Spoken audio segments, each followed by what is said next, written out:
sejam bem-vindos ao Eu Leio Gibi. Meu nome é João e este é um vídeo de resenha e eu quero conversar com vocês rapidinho sobre Hellblazer Demoníaco Volume 3, Pecados do Pai, publicação da editora Panini, com o roteiro do Paul Jenkins, arte do Sean Phillips. O material tem capa cartonada, papel LWC, e esse é o terceiro volume do Hellblazer, ou do John Constantine, escrito pelo Sean Phillips. Vale dizer que cada uma das histórias que aqui existem, tá, elas funcionam como one-shots. Não é um arco, tá? Não tem um arco aqui. Passa história a história a partir dessa perspectiva do one-shot. Então o que acontece? As edições aqui são, deixa eu ver aqui, a edição 97 a 101, tá, da série original. E abre a edição, e como é uma por uma, tá, eu quero de certa forma dar um vislumbre para vocês de cada edição. Tá? Começa com uma história chamada A Natureza e a Fera, onde o Constantine vai conversar com um senhor que é um cigano, e esse cigano vai fazer tipo uma leitura da sorte dele, mostrando quem o Constantine era, quem o Constantine é e, de repente, quem o Constantine quer ser. Tá? Ou seja, dentro dessa ideia das escolhas, dos caminhos que nós vamos tomar na vida. Ou seja, é o caminho que na verdade conta, porque é o caminho que eu escolho que vai me levar em algum lugar, bom ou ruim. Tá? Depois, fechando essa história, tem uma historinha chamada, onde o Constantine vai ter que lidar com um cachorro, tá? Chama Passeando com um Cachorro. A questão é que o cachorro já morreu, né? E aí, como se trata de coisas do Constantine, entra toda aí uma paradinha aí dentro dessa questão, tá? É uma história interessante, onde ele tem que dar um jeitinho nisso, porque algumas pessoas estão sofrendo por causa dessa questão desse cachorro.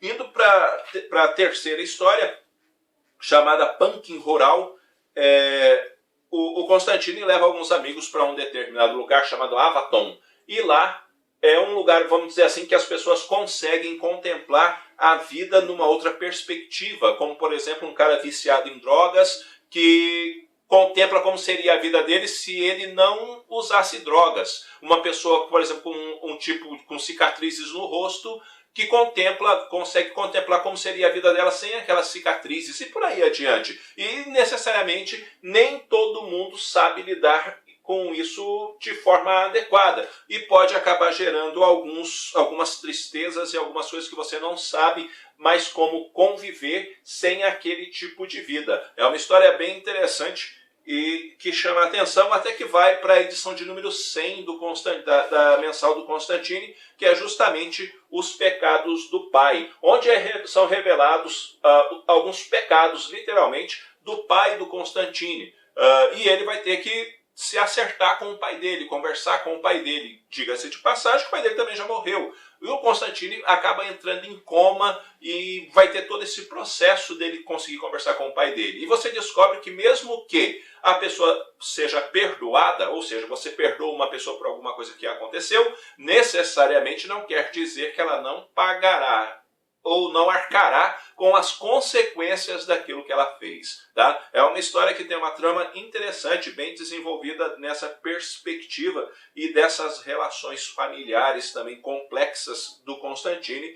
E fecha a edição uma história chamada Futebol, um fino esporte bretão, onde literalmente o Constantine vai no estádio assistir um jogo. Tá? E ali tem um espírito que é o responsável, se alimenta da briga de torcida. Então as torcidas brigam e esse demônio ele vai ficando cada vez mais forte por causa disso. Uma história besta até o osso. E vamos ser sinceros, eu não vou ficar elogiando aquilo que eu não gostei, né?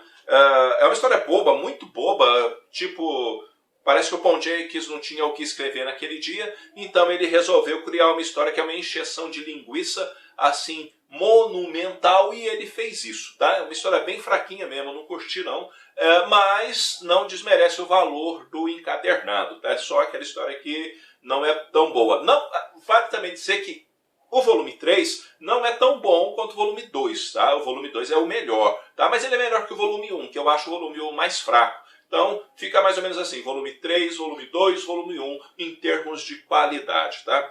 Vale a leitura, como eu disse, tem os seus méritos e tem uma coisinha ou outra que a gente acaba assim tendo uma reflexão bacana a respeito das nossas escolhas e também de como nós convivemos com os nossos entes queridos, não é mesmo? Então vale sim a leitura, eu dou uma nota 8 para essa publicação e indico a leitura para vocês, tá? A fase do Pon Jenkins vale a pena. Bom galera, é isso daí, eu espero que vocês tenham gostado desse vídeo, espero que ele tenha sido útil para vocês de alguma maneira. Se você não é inscrito no canal, inscreva-se, dê uma força para o canal crescer, conte aí para os seus amigos a respeito do Eu Leio Gibi. E logo a gente está voltando com outro vídeo. Um abraço forte em todo mundo. Foi!